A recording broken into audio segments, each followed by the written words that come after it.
Hey guys, welcome to my channel The Lazy Queen। তো আমি নিয়ে চলে এসেছি নতুন একটা ফেস মাস্কের রিভিউ। এটা হচ্ছে এন বিউটির একটা ফেস মাস্ক, যেটা তোমার দাম 245 মতন পড়ছে। 60 গ্রাম রয়েছে। এটা ব্রাইটনেসের জন্য খুব ভালো, ভিটামিন সি দেওয়া রয়েছে মাস্কটাতে।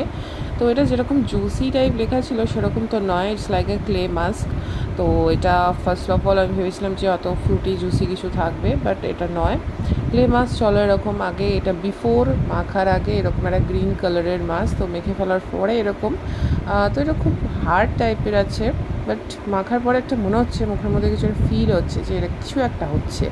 আফটার ড্রাইনেস এটা পুরো ভূতের মতন লাগে। গ্রিন কালারটা ধীরে ধীরে হোয়াইট হয়ে যায়, জানি না কীভাবে হলো। তো তারপরে এটা যখন ড্রাই হয়ে গেল, দেন আমি দেখলাম মুখের মধ্যে পুরো ড্রাই, দেন আমি ধুয়ে ফেললাম। ধুয়ে ফেলার পরে মুখটা দেখলাম ঠিকঠাকই আছে, বেশ সুন্দর লাগছে। দেন মুখটা খুব ড্রাই ড্রাই লাগছিলো, দেন আমি একটু ময়শ্চারাইজার মাখলাম। Hope you guys enjoy my video, like share and subscribe.